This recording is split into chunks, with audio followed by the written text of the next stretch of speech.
5 years ago, Blackpool Football Club were playing in a packed stadium against the elite of the English Premier League.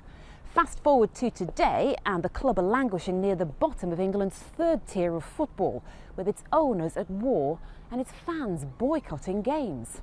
How has so much gone wrong for Blackpool in so little time? Richard Askam has been investigating.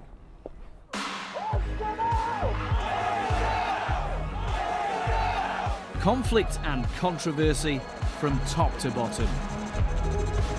Blackpool is a club in crisis.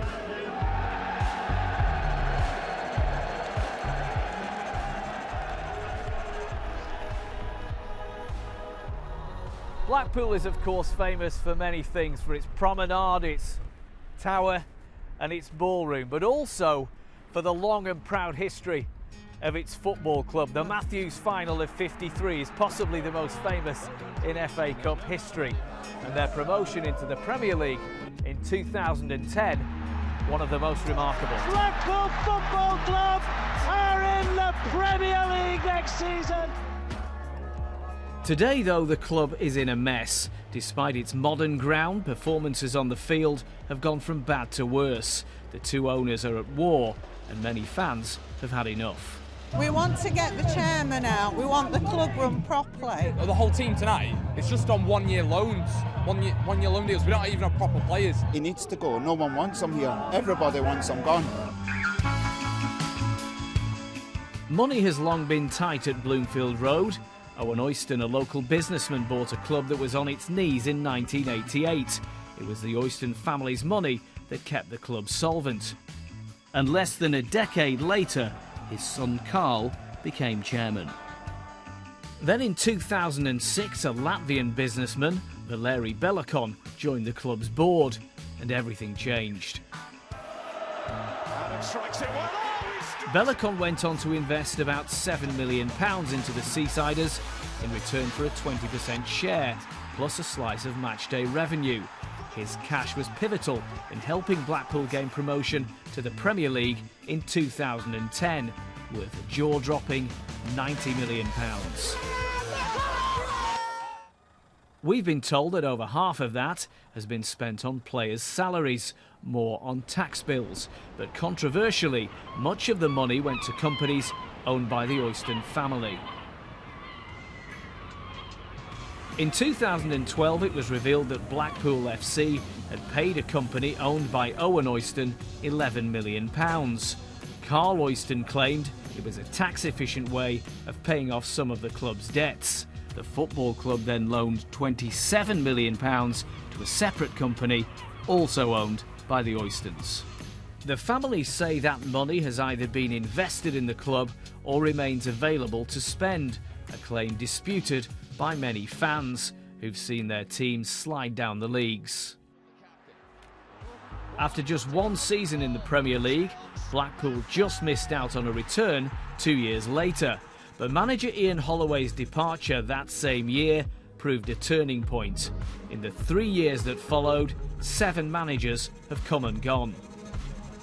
But last season, transfer brinkmanship turned to farce, with only a handful of players on the books a fortnight before the opening game.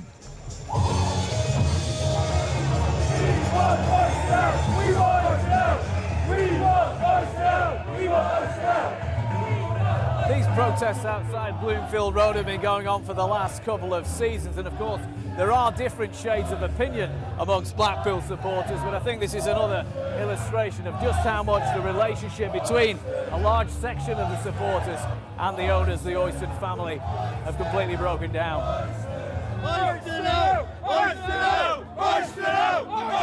With Carl Oyston often portrayed, sometimes by himself, as the pantomime villain, football's most public fallout became intensely personal. Some fans, desperate for the Oystons to sell up, crossed the line with deeply unpleasant personal abuse aimed at members of their family. Carl Oyston sued and won compensation for comments on internet fans' forums. On the flip side, he was disciplined by the FA and in June was given a 6-week ban and fined £40,000 for sending abusive text messages to a supporter. Nobody from the Oyston family was willing to appear in this film. They cannot stay here anymore. They must realise that it has gone too far. Owen Oyston has the opportunity now to make thousands of people extremely happy by giving the club over to the fans.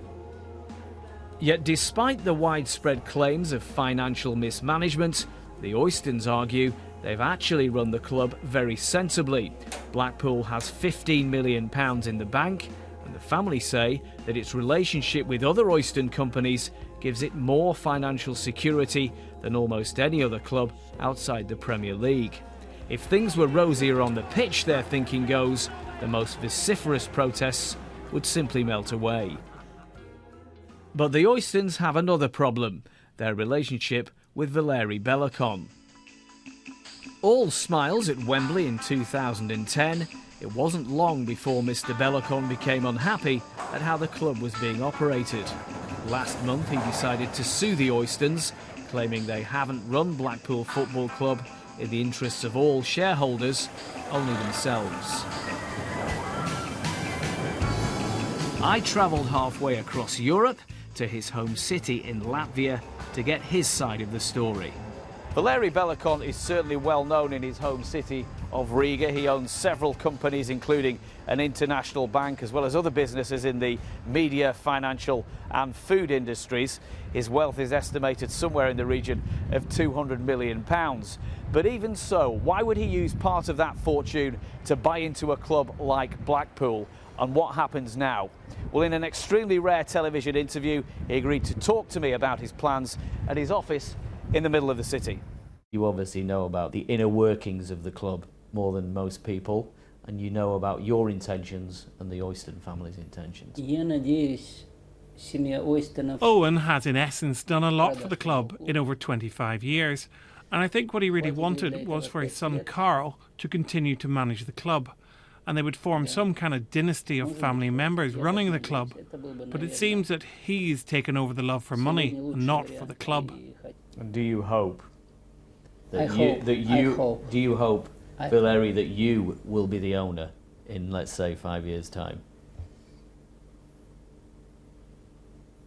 I should be honest. I answer you honest. If you ask me hope, if I hope, I must something do in this case.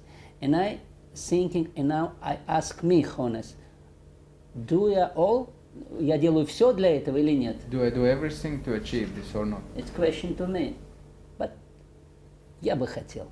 I would love to. You mentioned if you were to put in further investments or possibly take over the club, you would like to do that with a local partner. Have you spoken to any potential local partners to do that?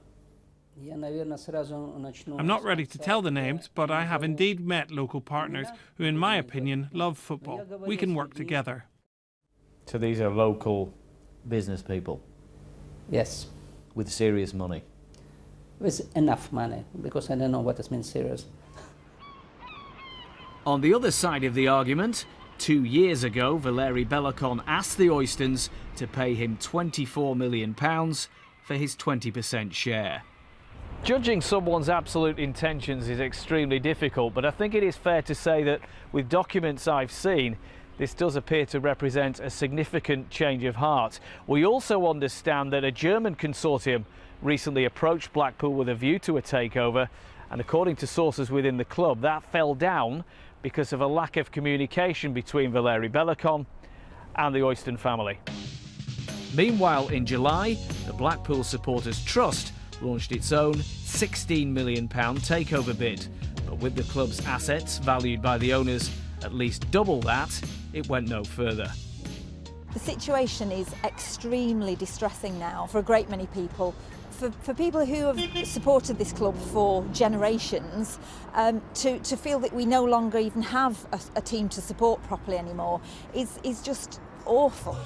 Positions on all sides have become increasingly entrenched, and with what could be a bitter legal battle between the shareholders going through the courts, it's clear that there's likely to be a lot more pain before this club gets back to some sort of stability.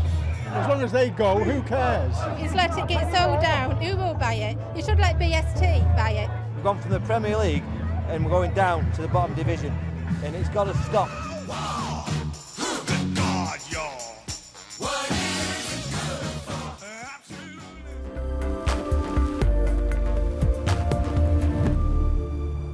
This week is the 50th anniversary of the controversial opening of a new reservoir for Liverpool. The village of Capel Celyn was destroyed and then flooded to supply the city with water, sparking a row which led to the